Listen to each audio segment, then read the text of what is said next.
कार्यक्रम के पुण्यार्चक हैं माता पिता श्रीमान रूपचंद जी जैन, श्रीमती कमला जैन, दिनेश जैन, रेखा जैन, दिवेश जैन, दिशा जैन, गंगवाल परिवार, प्रवासी मुंबई, निवासी ब्यावर।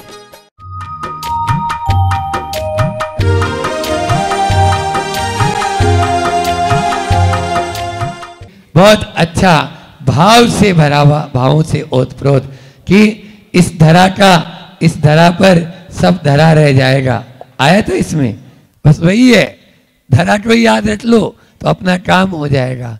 इस प्रकार से हम अपनी आत्मा में लीन होने के लिए ही, क्योंकि कल भी मैंने कहा था कि पूजा क्या है, पहला प्रश्न यही होता है, तो उसके जवाब में आप लोगों को बताया था कि पूजा जो है वो एक भगवान के प्रति विशुद्धि भरा अनुराग, वह है पूजा, जिस भक्ति के माध्यम से निदत्ति निकाची कर्म भी हिल जाते हैं।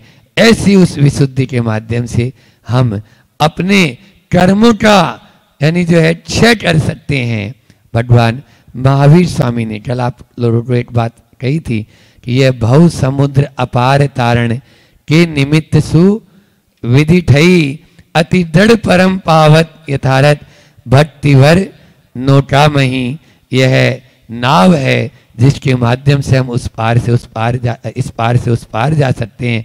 भगवान महावीर स्वामी ने दो मार्ग बताए, एक साधना का मार्ग, एक आराधना का मार्ग। अभी यहाँ आपके जो पर्युषण पर्व में प्रयोगशाला हुई उसका नाम क्या था? आराधना साधना। साधना का मार्ग हर कोई नहीं चल पाता, जिसके बाहुओं में दम होता है वही जंप लगाता है और अपने बाहुओं के बल पर इस पार से उस पार तैर कर चला जाता है। लेकिन भगवान महावीर स्वामी कहते हैं तेरी बाहुओं में दम नहीं है, घबरा मत, तेरे लिए मैं एक नाव दे देता हूं, एक ट्यूब दे देता हूं, ट्यूब।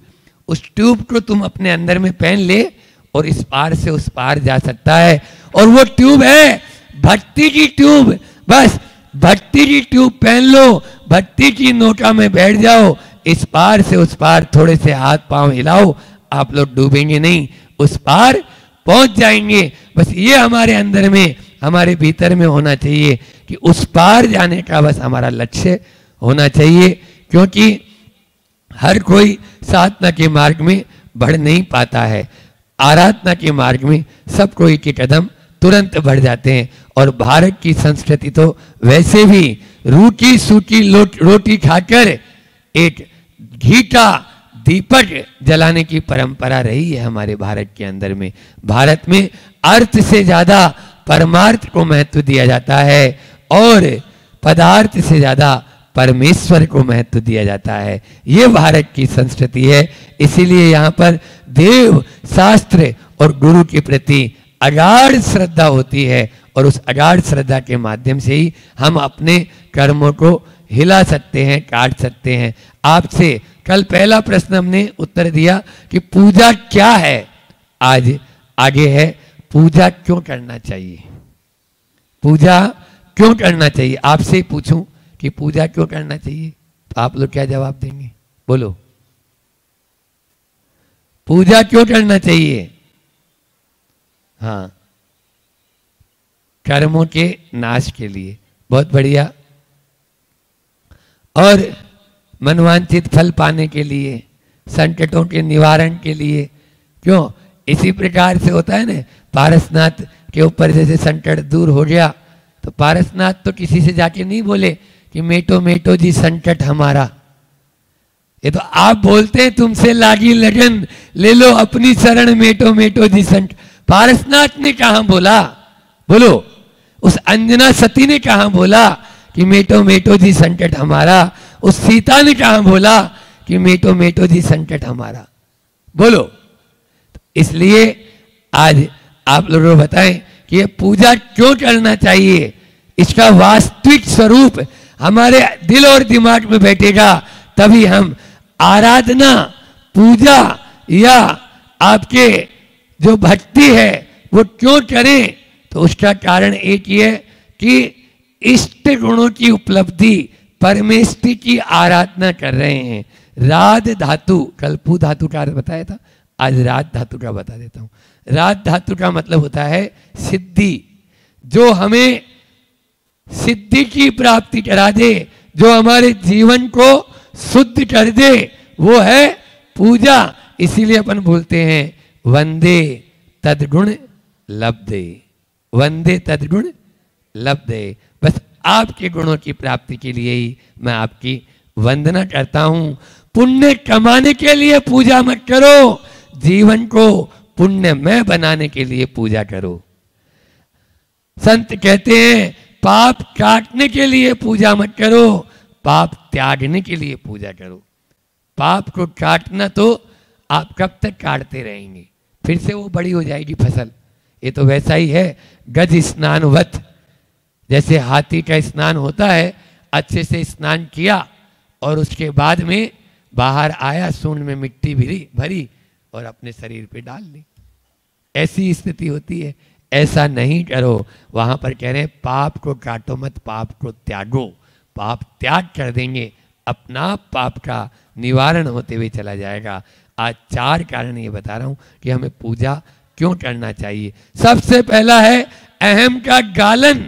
पूजा करने से अहम का गालन होता है, पूजा करने से अज्ञान या भ्रम का निवारण होता है, पूजा करने से हमारे हृदय में पवित्रता आती है और पूजा करने से हमारी सोच सकारात्मक होती है, हमारी सोच सकारात्मक होती है। जब पूजा करते हैं, मुश्किलों को मिटाने के लिए हम पूजा नहीं कर रहे, हम अपने प्रभु की पूजा आराधना कर रहे हैं कि प्रभु हे पारसनाथ भगवान, मुश्किलों में जैसे आप डटे रहे वैसे हम भी डटे रहें। बस उस शक्ति प्राप्त करने के लिए पूजा कर रहे हैं। हमें मुश्किलों को दूर नहीं करवाना, और देने वाले भी नहीं है, लेने वाले भी नहीं, न ये देते हैं न लेते हैं। लेकिन पूजा का मुख्य उद्देश्य हमारा यही है कि जो भी संकट, जो भी दुख, जो भी हमारे सामने मुश्किलें आए, उसमें हम डटे रहें, लाभ का लोभ हमारे अंदर ना आए, इसके लिए हम पूजा कर रहे हैं। तो पूजा करने से अभी मैंने कहा कि अहम का गालन, अज्ञान भ्रम का निवारण और हृदय में पवित्रता और सकारात्मक सोच। कैसी देखो सकारात्मक सोच होती है, अल्प समय में आपको बताते हैं कि गया में एक आशीष भाई हैं हमारे संपर्क में, साकेत नाम की बहुत बड़ी उनका शोरूम है, साकेत नाम से शोरूम है। तो वो पूजा करने लगा और पूजा का जब नियम ले लिया तो पूजा से उसके अंदर में सकारात्मकता कैसे आई।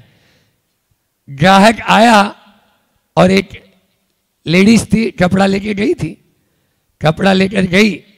अब कपड़ा और कहीं से भी लिया हो, उस दुकान का कपड़ा ही ऐसा है नहीं, लेकिन वो वापस लेके आ गई 3-4 दिन बाद में, और आकर बोली कि ये कपड़ा तो बहुत खराब दे दिया आपने, ये दे दिया इस तरह से। तो पहले तो दिमाग में आया कि कपड़ा अपनी दुकान का है ही नहीं, लेकिन बाद में देखा कि ये तो अपनी दुकान से बहुत हर महीने 15-20 हज़ार का माल लेती है और अन्य ग्राहकों को भी जोड़ती है, इसको 500 रुपये के कपड़े के पीछे नाराज करना अच्छा नहीं।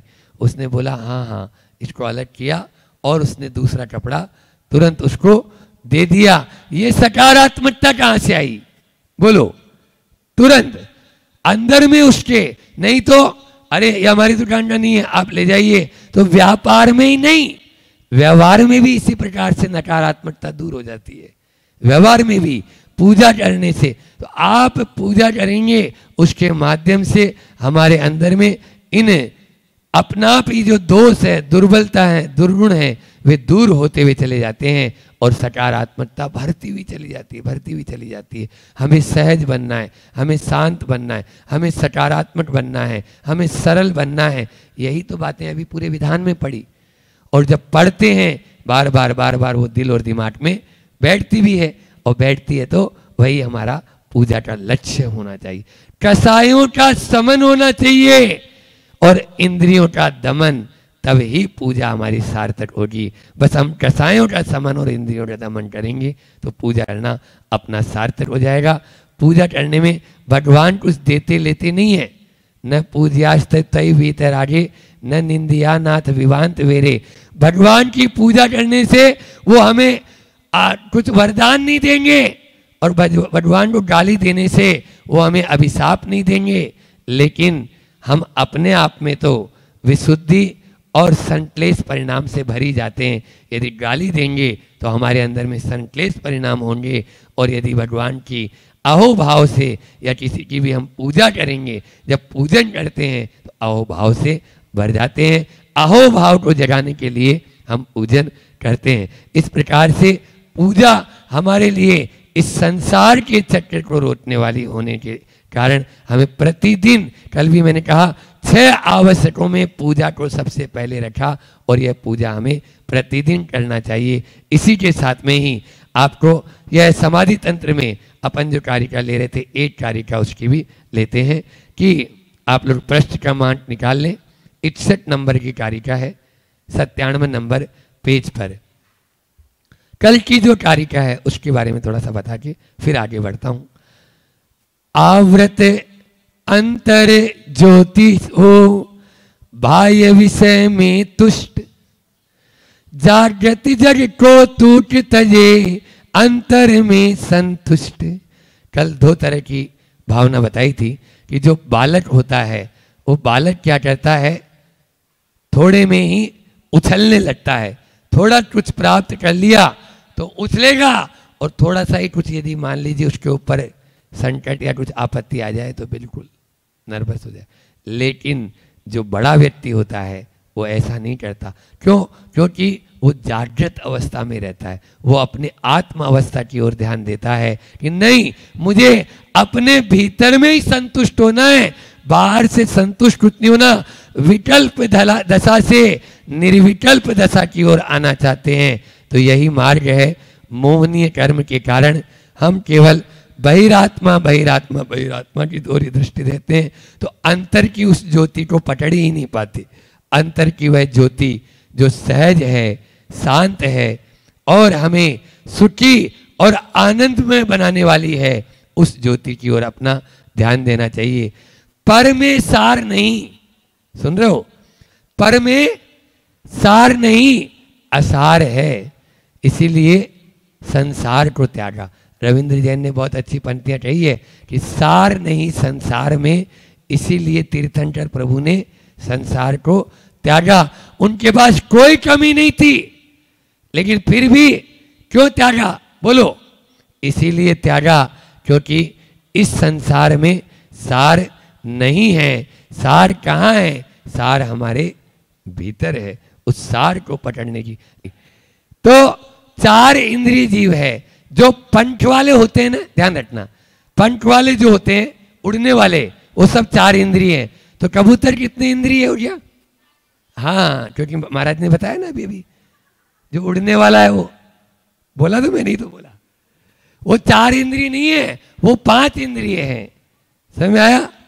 कबूतर है, तोता है, ये जितने पक्षी हैं, पक्षियों को छोड़ दो, लेकिन जो शुद्र जो सम्मूर्छन जीव होते हैं वे सब अपने 4 इंद्रिय जीव। तो यहां पर मक्खी और भौरा, इसका उदाहरण मैं दे रहा था।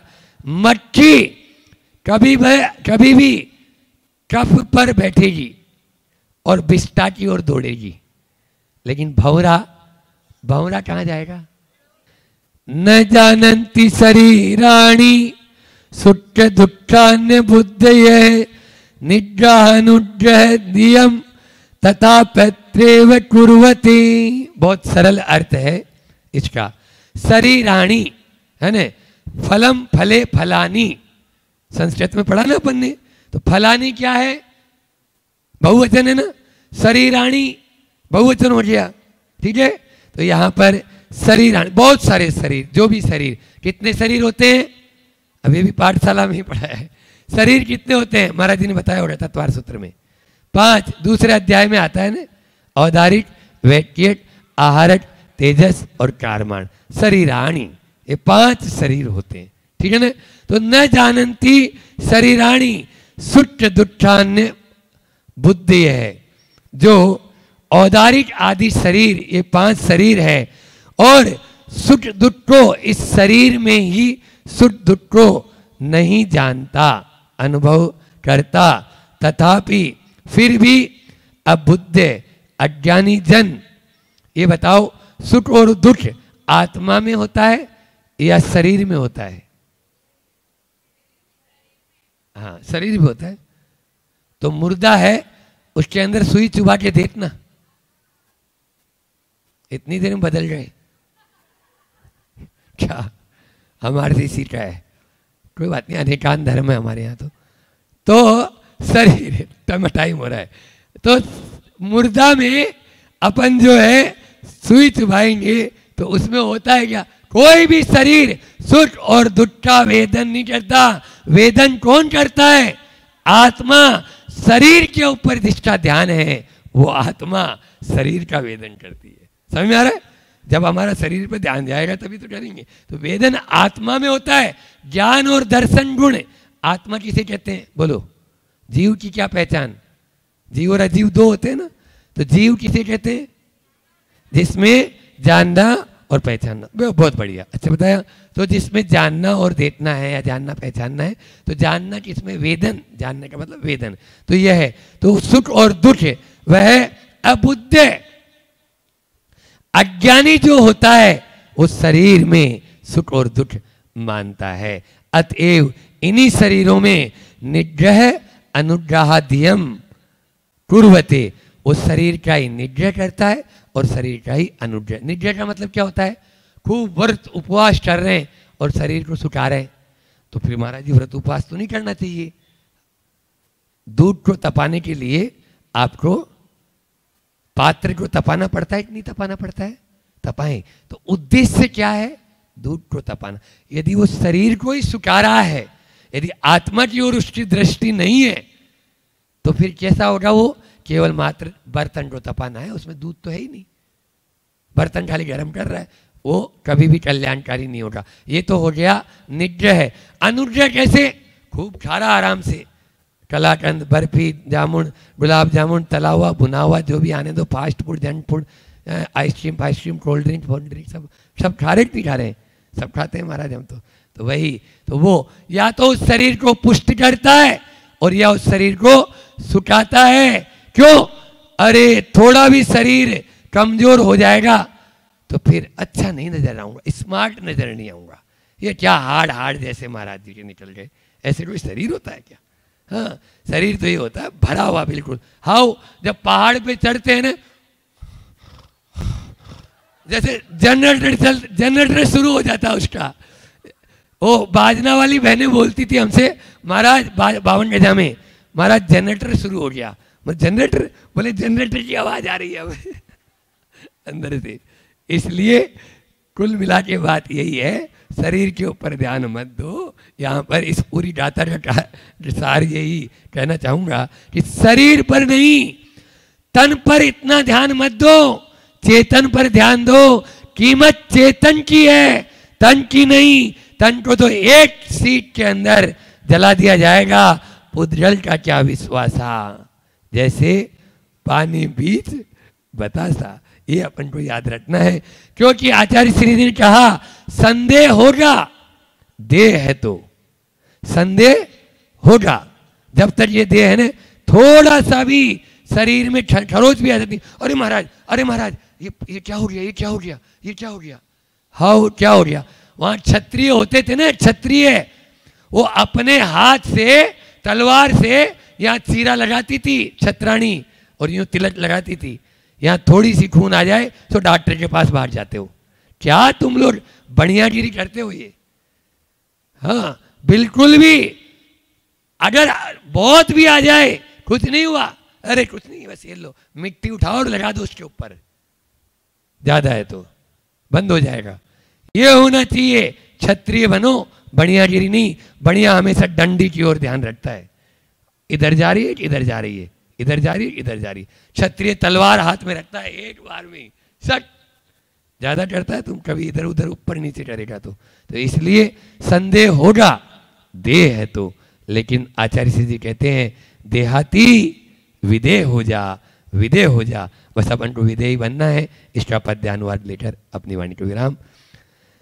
ना जानता वह कभी सुख दुख को है, स्वामी अचेतन निकेतन देह जो है, मिथ्यात्व भाव वसे हो तन को, तन की सुसेव है, मोही नितांत करता फिर भी सदैव है। जो मोही होता है, जो मिथ्या दृष्टि होता है, जो बहिरात्मा होता है, वो सुबह से उठकर रात में सोने तक और रात में सपने में भी इसी घोड़े की सेवा करता रहता है।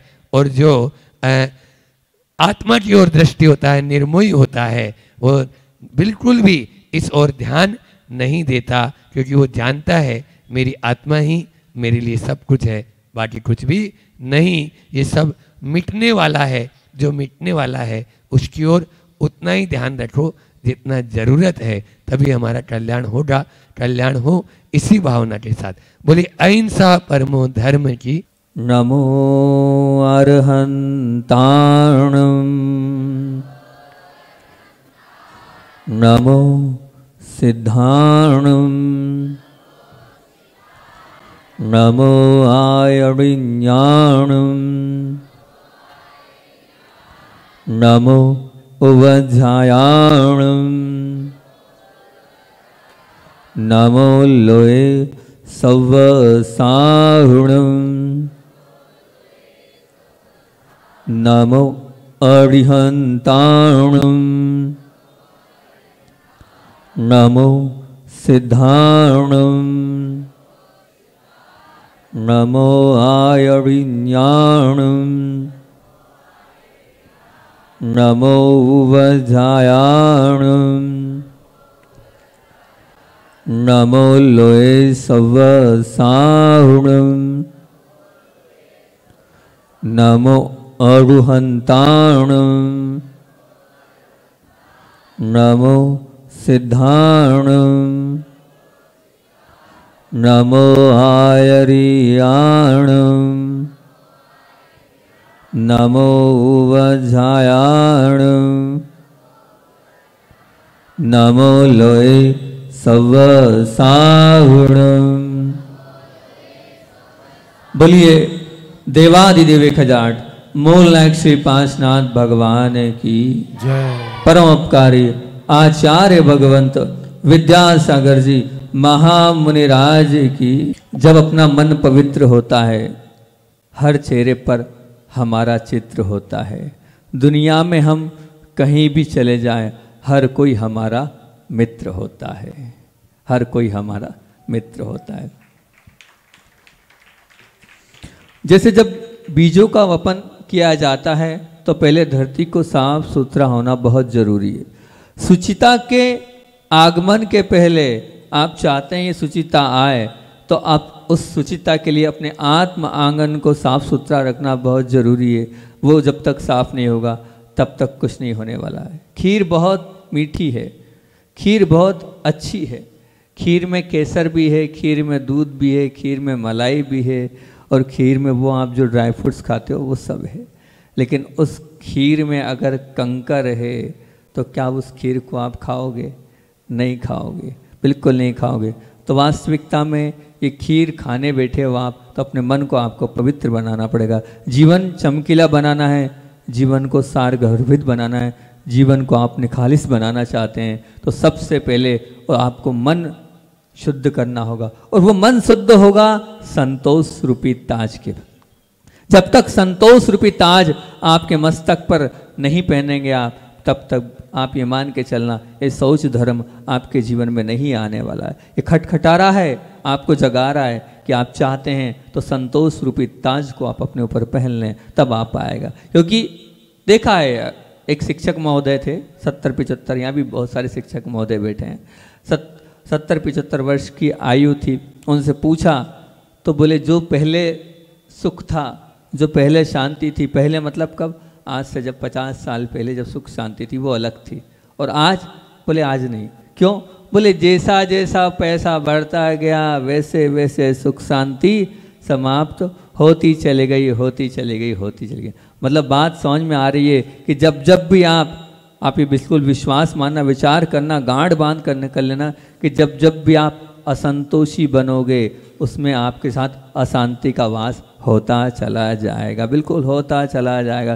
क्योंकि क्या संतोष है? संसार में 4 चीज़ें ऐसी हैं, अनंत नदियाँ भी किसी सागर को तृप्त नहीं कर सकती, और वो जो शमशान है हजारों लाखों नहीं, अरबों नहीं, अनंत वो लाशें चली जाएं तो भी शांत नहीं हो सकती, वो पेट का गड्ढा भी शांत नहीं हो सकता। उसी प्रकार ये मनुष्य की जो है अंदर की भूख है, इच्छा है, वो शांत नहीं। लोभ है, अब मान लीजिए आपके पास तो बहुत पैसा है, पैसे की कमी नहीं है, पैसे का लोभ नहीं है, तो क्या? खुशामद का लोभ है, राजनीति का लोभ है, वो संपत्ति का लोभ है, मान सम्मान का लोभ है, कोई बड़ा कह दे उसका लोभ है, ये भी लोभ है। ऐसा मत समझना कि मात्र सिर्फ रुपया पैसे का ही लोभ है, नहीं, सबके पास लोभ बैठा हुआ है, और वो लोभ क्या है? अलग अलग दृष्टियों से अलग अलग है। लेकिन परमात्मा की अगर आप भक्ति करना चाहते हो तो ध्यान रखना, सच में परमात्मा की भक्ति तो उस किसी होगी परमात्मा की भक्ति, वो मानतुंग ने करी थी, वो धनंजय सेठ ने करी थी, वो अकलंग देव ने करी थी, वो वादिराज मुनि ने करी थी, वो आचार्य कुमुद मद महाराज ने करी थी, इनने सब ने करी थी। लेकिन ये भक्ति कब हुई? ये भक्ति जब हुई जब उनका वो जो मन था, उनका वो मन क्या हुआ? पवित्र। जब तक आप अपने मन को पवित्र नहीं बनाओगे, शुद्ध नहीं बनाओगे, तब तक ये आपकी भक्ति नहीं रह पाएगी, हो ही नहीं सकती आपकी भक्ति। और वास्तविकता में आप भक्ति करना चाहते हो तो एक दृष्टांत आपके सामने रखता हूँ। रास्ते में खड़ा, एक चौराहे पर खड़ा एक भाई अपने मित्र से मिल रहा है वो, और एक दृश्य को देखता है वहाँ कि नुक्कड़ पर से एक कुत्ता जो है वो दौड़ता है। कहाँ दौड़ता है? रास्ते में गुजरने वाली हर प्रत्येक स्कूटर गाड़ी के पीछे पीछे दौड़ता है, दौड़ता है, दौड़ता है, और फिर वापस अपने मूल स्थान पर आकर बैठ जाता है। एक बार भी उस नुक्कड़ से मैं मतलब वहाँ पर जाता तो है, लेकिन उस गाड़ी को पकड़ भी नहीं पाता, वापस आता है। तो वो जो मित्र था वो साथ में मिल रहा था, उन्होंने कहा, क्या कहा? बोले मित्र, ये कुत्ता दौड़ता है फिर आ जाता है, और कुत्ता भले ही दौड़कर प्रत्येक पीछे गाड़ी पे दौड़ भी रहा है और उस पकड़ भी लेगा, पकड़ने के बावजूद भी वो कुत्ता कुत्ता ही रहेगा। वो गाड़ी का मालिक बन सकता है क्या? नहीं बन सकता। उसी तरह हम लोग भी हैं। क्या हम भी दुनिया भर के उन पदार्थों के पीछे मालिक बनकर पागलपन का शिकार होकर उसी तरफ दौड़ रहे हैं। लेकिन वो दौड़ने के बाद भी ध्यान रखना, क्या वो आपके साथ जाएगा? क्या आप उसके मालिक बन पाएंगे? नहीं बन पाएंगे। ध्यान रखना, भले ही तुम्हारा लोभ असीम है किंतु तुम्हारा पुण्य तो सीमित है। क्या बोल रहा हूँ? सीमित पुण्य द्वारा असीम लोभ को संतुष्ट करने की तुम्हारी जो इच्छा है वो कभी सफल होगी भी नहीं, और उसकी कोई संभावना भी नहीं। लेकिन नहीं, हम लोगों के अंदर बैठा हुआ है। जिस प्रकार कुत्ते के दौड़ने की गति से गाड़ी की गति अधिक ही होती है, उसी प्रकार तुम्हारे पुण्य और तुम्हारे पुरुषार्थ की गति से तुम्हारे लोभ की गति सदा अधिक ही रहने वाली है। बिल्कुल मान के चलना। आपने लोभ को तृप्त करने के लिए तुम जीवन पर्यंत दौड़ते रहोगे, फिर भी संतुष्ट न हुए हो न होगे। यदि कोई चमत्कार हो जाए और लोभ से संतुष्ट करने में तुम कुछ हद तक सफल भी हो जाओ, फिर भी एक बात हमेशा ध्यान रखना, सफलता के पश्चात तुम रहोगे तो लोभी के लोभी ही। मिल तो जाएगा लेकिन तुम्हारा लोभ कभी कम नहीं होने वाला है, बिल्कुल नहीं होने वाला है। एक होटल का मैनेजर बड़ा उदास बैठा हुआ था, बहुत उदास था। वो जो व्यक्ति था उसको क्या बोलते हैं आप, जो इंतजार करते उस रूम को क्या बोलते हो आप? हाँ, वहाँ बैठा हुआ था। वो देख रहा था मैनेजर के चेहरे को कि चेहरा बार बार उतर सा रहा है, अलग अलग सिकन सी आ रही है। तो उन्होंने कहा, सर कुछ हो गया आपको? आपको देखकर मुझे चिंता हो रही है, आपके चेहरे को देखकर मुझे चिंता हो रही, बात क्या है?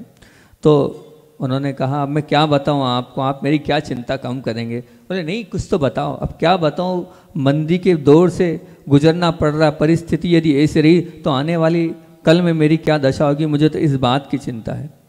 क्या मंदी का जोर? बोले हाँ।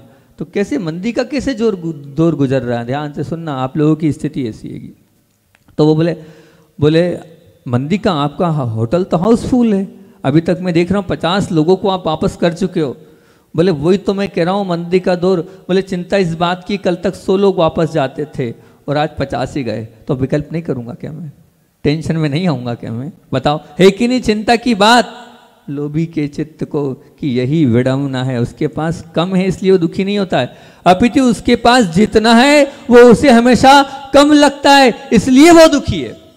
इसलिए दुखी नहीं है, उसके पास जो है उसे वो कम लगता है। बहुत काम की बात बोल रहा हूं कि उसके पास जितना है वो उसे कम लगता है इसलिए वो दुखी होता है। ये लोभी की बात है और सबकी, हमारी सबकी यही मानसिकता है। बिल्कुल बिल्कुल यही मानसिकता है। गरीब आदमी को केवल 10 रुपए देकर खुश किया जा सकता है, जबकि लाख रुपए देकर भी पश्चात भी लोभी के चेहरे की उदासीनता को हम दूर नहीं कर सकते। ये बात निश्चित मान के रखना, याद रखना। भूल से भी यदि हम अगर अभी जो बात बोली, सागर हो शमशान हो, इन दोनों का प्रतिनिधित्व करने वाला लोभ के शिकार बन गए तो जीवन में ऐसी विषम परिस्थिति का निर्माण होगा कि ये जो देह है ये राख हो जाने के पश्चात भी वो लोभ जो है वो परलोक में जाकर भी आपकी आत्मा के साथ आपको परेशान करता चलेगा।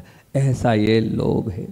एक आपने मछली देखी, वेल, बहुत बड़ी मछली होती है वेल, देखा होगा आपने टीवी वगैरह पर तो देखा होगा। हमने जब छोटे थे साक्षात तो नहीं देखी, लेकिन एक उस समय डिस्कवरी चैनल चलता था उस जमाने में, 25 साल पुरानी, और डिस्कवरी चैनल पे देखा था उस मछली को। वो मछली बहुत एक संदेश दे रही है। वो कह रही है मेरी लंबाई 100 फीट की है, वजन लगभग हजारों किलो के बराबर है, और मतलब बहुत से हाथियों का वजन उस मछली में होता है। आप सोचना, आंखें वो छोटी होती है, कान छोटे हैं, पर बहुत सजग रहने वाली मैं हूँ, और रोज 3 टन, कितनी 3 टन खुराक खाने के बावजूद भी अवसर आने पर 6 महीने तक मैं बिना खाए रह सकती हूँ। उसकी रिसर्च वर्क ये है। और खुराक के लिए मेरा हमेशा मुंह ये जबड़ा खुला रहता है, और असंख्य मछली, मेंढक, जलचर जो जीव है मेरे पेट में चले जाते हैं। मछली कह रही है, बहुत अच्छी बात कह रही है, शरीर बड़ा इसलिए खुराक ज़्यादा। यदि मेरी स्थिति ये है तो लोभ ज़्यादा और इसलिए तृष्णा जालिम, ये तुम्हारी स्थिति है। क्या बोल रही है? लोभ ज्यादा और इसलिए तृष्णा जालिम, ये तुम्हारी स्थिति है। लाखों मछलियां और मेंढक खाने के बाद मैं तो तृप्त हो जाती हूँ, परंतु तुम अपने आप से पूछ लेना, क्या तुमने तृष्णाग्रस्त होकर कभी तृप्ति का अनुभव किया है? कभी किया है? कितना कुछ मिलने के बाद भी कभी कोई तृप्त हुआ है भला? विचार करना, हुआ है भला? याद रखना, तुम्हारा मन यदि आज अशांत है तो उसका कारण आप क्या मानते हो? अतृप्ति नहीं, क्या है? अप्राप्ति नहीं, क्या है? अतृप्ति। फिर से बोलूं, तुम्हारा मन आज यदि अशांत है तो उसका कारण अप्राप्ति नहीं, अतृप्ति। अप्राप्त वाला कोई जीव नहीं है, सब अतृप्ति वाले जीव हैं। अप्राप्त को तो प्राप्त करके तृप्ति का अनुभव किया जा सकता है, परंतु अतृप्ति तो चाहे कितना भी प्राप्त हो जाए, कभी तृप्ति का अनुभव न हुआ है न होगा। ये बात में बिल्कुल निश्चित ध्यान रखना।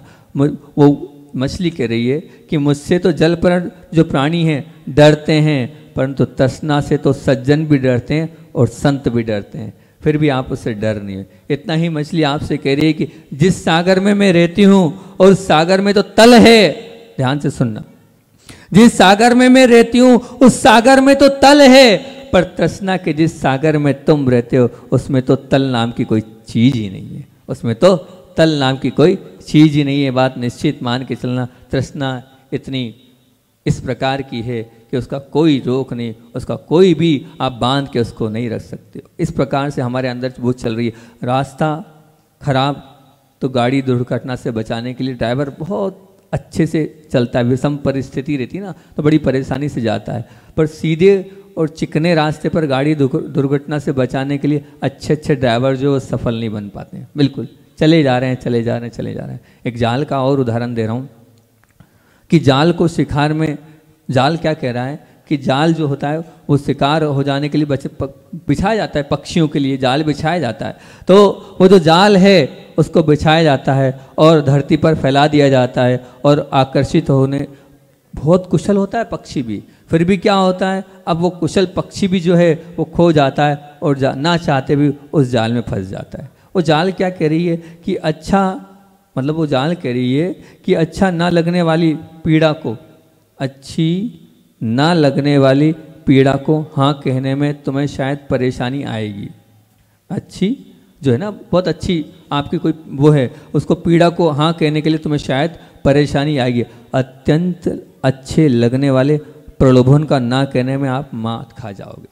अत्यंत अच्छे लगने वाले प्रलोभन को ना कहने में आप शायद मात खा जाओगे। याद रखना, आकाश में उड़ने वाला वो जो पक्षी है, दाने देखकर जमीन पर आता है और वो जाल कह रहा है वो मुझ में फंस जाता है। इसी प्रकार प्रलोभन को देखकर और गुणवत्ता को देखकर और चाह में तुम गलत समझौता कर लेते हो और कर्म सत्ता के चुंगल में फंसते चले जाते हो। इसलिए बहुत विचार करना किसी भी चीज़ के, ये फल मिल रहा है इस फल के चक्कर में चले जाऊं, लेकिन एक बहुत बड़ा वो जाल होता है, उस जाल से बचना है तो अपने आप की तृष्णा को आपको शांत करना चाहिए। वो झूले का भी एक उदाहरण मैं देता हूँ हमेशा कि साइकिल के स्टैंड पर गाड़ी खड़ी कर दो।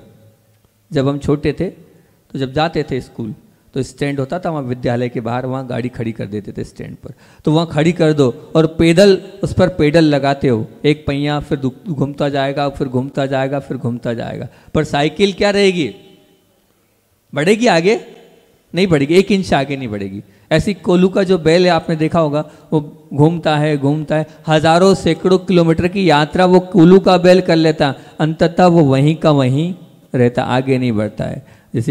वैसे झूले में बैठने वाला है, वो झूले में बैठने वाला तेज गति से घंटों तक घूमता रहे, घंटों तक, उसके बावजूद पहुंचता कहीं है वो जहाँ का जहाँ है। ये झूला कहो, ये साइकिल स्टैंड कहो, चाहे कोल्हू का बैल कहो, ये क्या कह रहा है, वो यही कह रहा है कि भोजन के थाल भी खा लो, फिर भी तुम्हारे पेट की वो भूख को भी समाप्त नहीं होगी। निर्भयता की अनुभूति करने के लिए तुम्हारे अंदर जो शक्ति है, वो जो तुम्हारे अंदर साधन है, तुम अगर उसको किस प्रकार से, मन को अगर भय खत्म नहीं होगा आपके अंदर, इंद्रियों को शांत करने के लिए उस प्रकार से आप भोग्य पदार्थों की तृप्ति का अनुभव नहीं करोगे, तब तक वहीं के वहीं करते रहोगे, नहीं होगा, बिल्कुल नहीं होने वाला। मान के चलना, आहार, भय, मैथुन और परिग्रह, ये 4 संज्ञाएं मेरी जैसी है, झूले जैसी है। इसमें जो भी बैठा है वो बरसों के बाद भी, जन्मों के बाद भी वहीं का वहीं रहा है। तुम्हें मेरे यही सलाह है, वो झूला यही कह रहा है, उससे उतर जाओ। जितनी जल्दी उतरोगे उतनी जल्दी पार पा पाओगे, नहीं तो वहीं के वहीं घूमते रहोगे, वहीं के वहीं घूमते रहोगे, वहीं के वहीं घूमते रहोगे। इसलिए आहार, भय, मैथुन और परिग्रह, इनसे बचते चलो। असीमित इच्छाएं आपको निगल जाएगी। जो आपके अंदर की जो क्या है, वृष्टि आशीर्वाद रूप है, लेकिन अतिवृष्टि वो क्या करती है, अतिवृष्टि हो जाएगी तो क्या होगा, सब कुछ समाप्त हो जाएगा। इसलिए अपनी भावुकता से संपूर्ण आप इस बात को मान के चलना, जितनी हम तृष्णा बढ़ाएंगे उतना हमारा जितनी हम मांग बढ़ाएंगे उतना हमारा जीवन व्यर्थ होता चला जाएगा। और अगर आप चाहते हो, सम्यक इच्छा रखो, नियंत्रित इच्छा रखो, मर्यादित इच्छा रखो, तो जीवन आपका गौरवपद बन जाएगा। और सीमित इच्छाएं, अनियंत्रित इच्छाएं, अमर्यादित इच्छाएं तो जीवन को आपको अस्त व्यस्त और अशांत बना देगी। जीवन में 2 चीजें, एक है आवश्यकता और एक है इच्छा। बहुत काम की बात बोल रहा हूँ। जीवन में 2 इच्छाएं, एक है आवश्यकता और एक है इच्छा। आवश्यकता के केंद्र में बहुधा शरीर होता है और इच्छा के केंद्र में मन होता है। और वास्तविकता ये है, शरीर की आवश्यकताएं इतनी सीमित है कि एक पोस्ट कार्ड पर लिख सकते हो आप, इतनी है। और जबकि इच्छाएं इतनी असीम है कि कंप्यूटर भी आपके लिए छोटा पड़ जाएगा। ऐसी इच्छाएं जवाब दीजिए। 2 प्रश्न पूछ रहा हूं आज आपसे। जीवन का जो मूल्यवान समय है वो किसमें आपका गया है, आवश्यकता की पूर्ति में कि इच्छाओं की पूर्ति के प्रयासों में।